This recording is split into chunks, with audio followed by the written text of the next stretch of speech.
조희대 대법원장을 둘러싼 정치 공방이 사그라들지 않고 있습니다. 더불어민주당은 연일 조 대법원장의 거취를 압박하고 있고 국민의힘은 의혹을 제기한 의원들을 고발하겠다고 맞섰습니다. 네, 국회 연결합니다. 문승욱 기자, 민주당은 오늘도 조 대법원장에 대한 압박을 이어가고 있죠.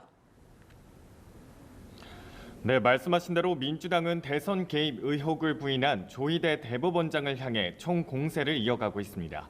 정청래 대표는 아침 회의에서 조 대법원장을 둘러싼 내부 비판과 국민적 불신은 스스로 자초한 일이니 깨끗이 물러나라고 쏘아붙였습니다.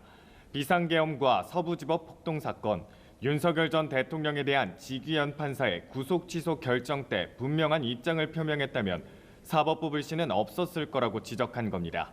또 지난 대선을 앞두고 대법원이 이재명 대통령 공직선거법 재판을 파기환송한 것을 언급하며 비판 수위를 높였는데요. 발언 듣고 오시죠.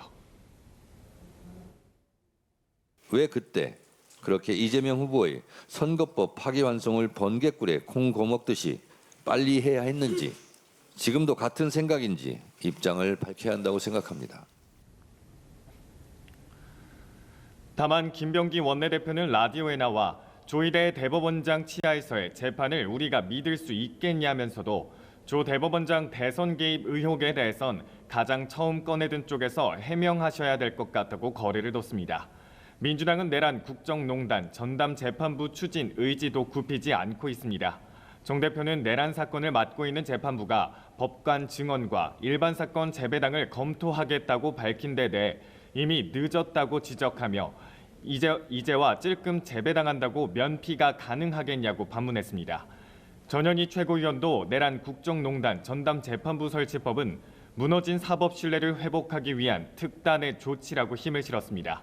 민주당은 조 대법원장이 당에서 요구하는 공정한 재판에 대한 응답과 조치가 없다면 입법으로 드라이브를 걸 수 있다고 경고했습니다. 네, 국민의힘은 조 대법원장 관련 민주당의 의혹이 허위 사실이라면서 처음 의혹을 제기한 의원들을 형사 고발하겠다고 맞불을 놨죠.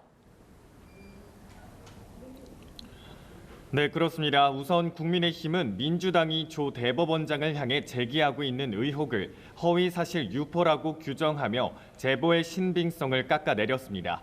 송원석 원내대표는 원내대책회의에서 검증되지 않은 제보를 통해 마치 중대범죄가 드러난 것처럼 호도하고 있다고 비판했습니다.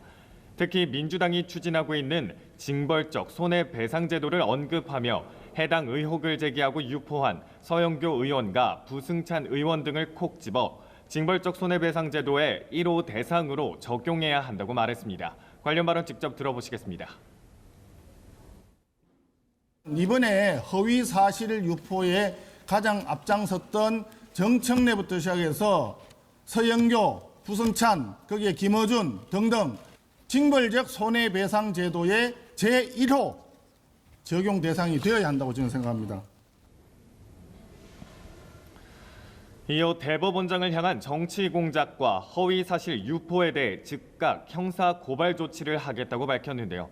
국민의힘 법사위 소속 의원들도 기자회견을 통해 면책 특권을 악용한 가짜 뉴스를 가중 처벌하는 법을 발의하겠다며 국정조사 요구서도 제출하겠다고 했습니다. 송 원내대표는 또 민주당이 추진하는 내란 전담 재판부가 헌법과 법치주의를 파괴하는 거라고 거듭 비판했습니다. 국민의힘은 특검의 압수수색에 대해서도 연일 반발하고 있는데요. 특검 수사를 야당 말살로 규정하며 전국 대응 방안을 논의하기 위해 오늘 의원총회를 열었습니다. 장동혁 대표는 의원총회에서 전날 특검의 압수수색 영장 집행은 영장 기재 내용과 달리 위법하게 집행됐다고 확신한다며 특검을 고발하겠다고 경고했습니다. 거센 정치권 공방에 특검의 야당 압수수색까지 맞물리며 오늘 오전 여야 합의로 개최될 예정이었던 민생경제협의체 출범은 기약 없이 미뤄졌습니다. 지금까지 국회에서 전해드렸습니다.